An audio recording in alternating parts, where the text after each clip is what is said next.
Question number 1, Mr. Jim Callaghan.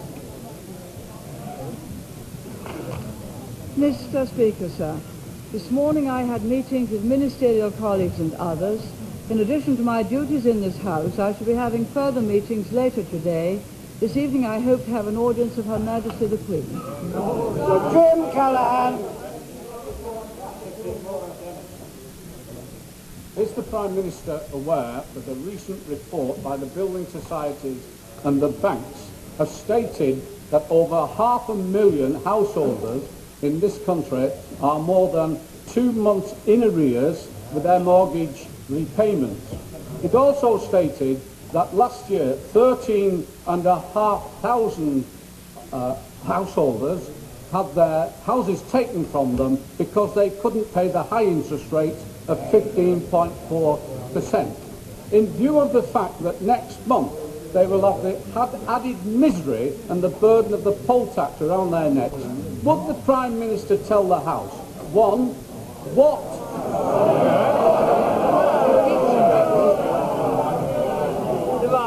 financial support she's prepared to give to the householders, or is she going to tell them a thing or two, or would she do the decent thing, copy the Secretary of State for Wales, resign and go?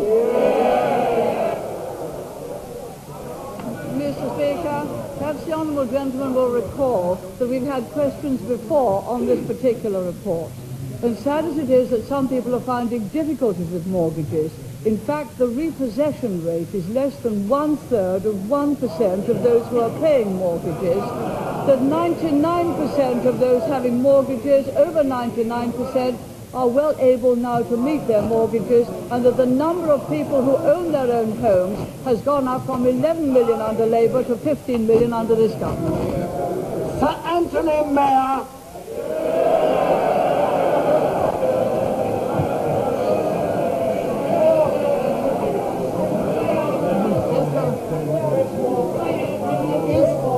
Order.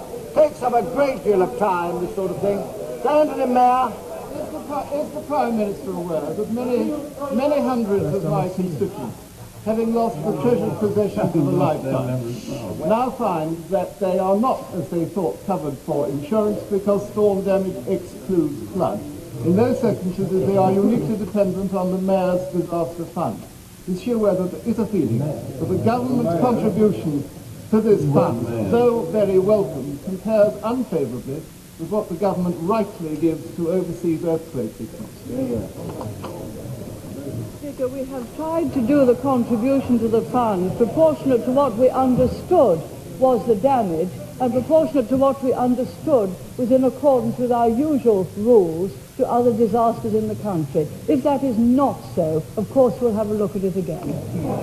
Neil Kinnock.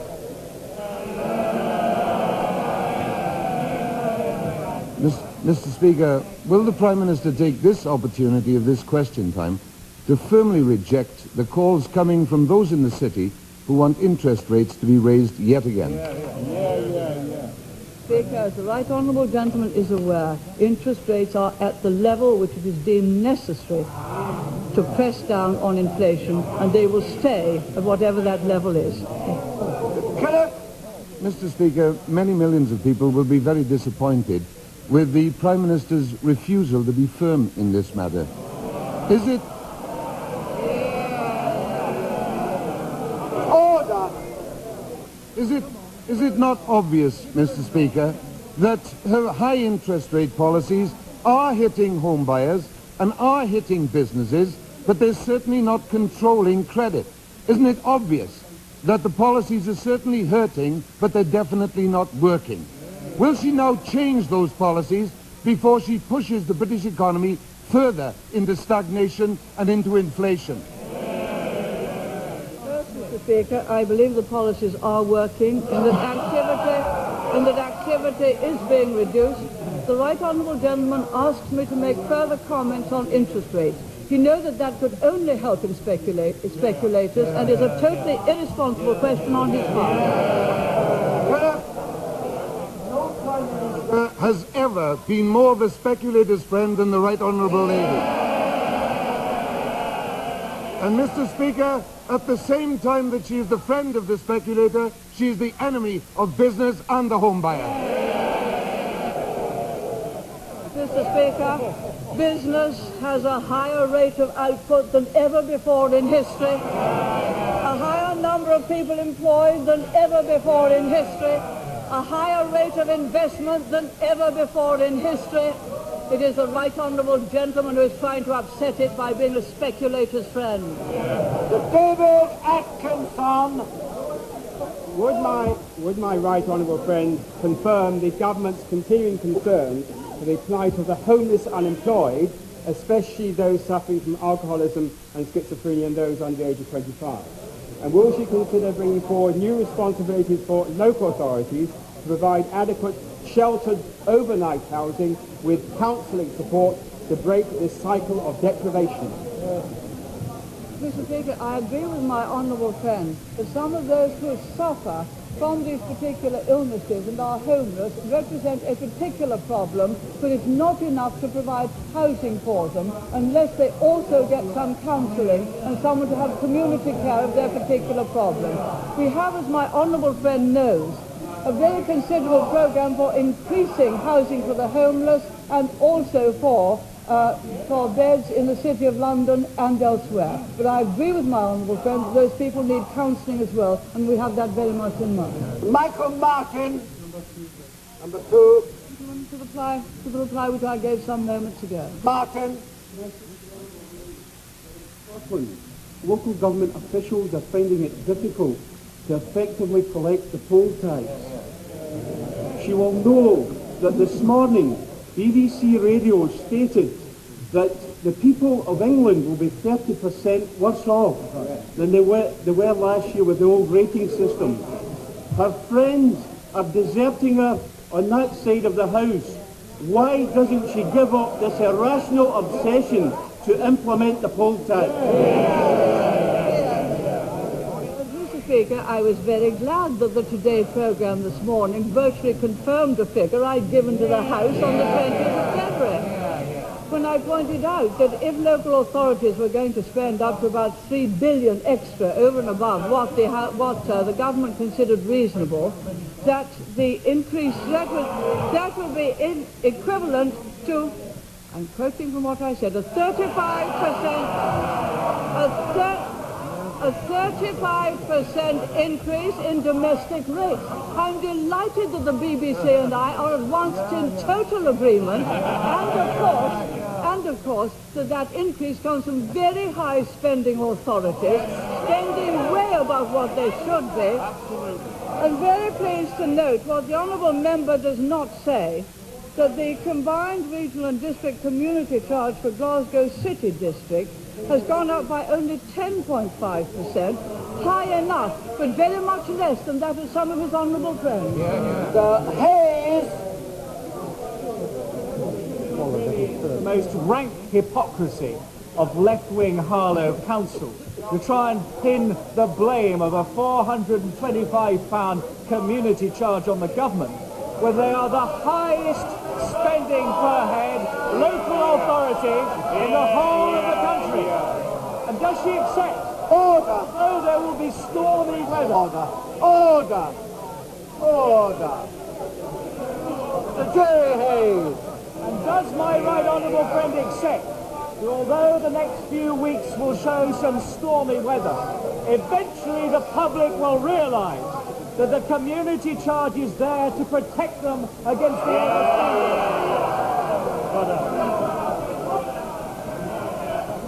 Yes, Mr. Speaker.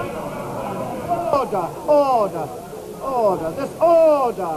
Very disorderly to have this kind of noise. Prime Minister. Community charge is there to see that local councils are accountable to their local electors. Those who are coming in with very high community charges are doing so because their expenditure is profligate and they have little consideration for the pockets of their constituents. The lesson will be learned that it is the Labour authorities which are the high spenders, it is the Conservative ones which look after their constituents' money. Harry Cohen. I refer the honourable gentleman to the reply which I gave some moments ago. The current The government admits that its high interest rate, mortgage rate policy is deliberate to reduce people's other spending, but it has led to a vast increase in repossessions. Will the Prime Minister act to stop courts repossessing when a high mortgage rate rises are the primary cause? Or is repossessions and now an integral part of the government's economic policy? If the honourable gentleman recalls the figures, repossessions are less than 1/3 of 1%, and they have in history been higher than they are at present. Yes, that does not help those who are in difficulty, but it does not alter the fact that 99.2% of those who have mortgages are able to meet those mortgages and continue to invest in home ownership perfectly well. With regard to the interest rate, it does of course benefit those who put their deposits with building societies and also those who are trying to build up a high deposit to purchase a house when houses themselves are falling in price. The Jonathan Said, my right honourable friend aware, that in Avon, where Avon where a mixture of fiscal incompetence and overspending has meant that the local authority, driven by the Labour Party and the Liberal Party, are likely to set a budget which will result in a rate in Bristol of over £500, despite receiving £23 from other support. Would my right honourable friend contrast that with a position in Westminster, where despite being an inner city area and paying £75 towards the rate support class, the Westminster are likely to only charge £195 to the lecturer. Yes, Mr. Speaker, I agree with my honourable friend. According to the Association of County Councils, Avon is one of the top 10 county council overspenders. He rightly contrasts the position there with the position in Westminster, where with a good Tory council we have a good, low community charge, and we're very grateful for their stewardship. The Malcolm Bruce, number 4. Honourable gentleman, to reply which I gave some... Bruce. Prime Minister not agree with me that it's a little strange that her Tories are squealing now about the poll tax when they did nothing when the people of Scotland complained. Will she not now accept that the tax is unfair and unworkable, that a roof tax is no fairer and no more workable, and that if income tax is the fairest and most progressive way of financing a central government, then so it should be for local government too? The honourable gentleman will recall what happened when in Scotland the domestic rates were revalued after 7 years. There was an absolute outcry, far worse than anything we've ever seen from the community charge. The community charge is now working in Scotland. He will recall that under the old rating system, the United Kingdom as a whole, some 17 million people did not pay rates at all, leaving 12 million people to pay them in full. That was a totally unfair system and is being replaced by a very much fairer one. The table miss. I refer my honourable friend to the reply which I gave some moments ago. Yes. Has my right honourable friend noticed the contrast between the community charge set in Conservative-controlled Wandsworth Council of £148 and that of Labour-controlled Basildon Council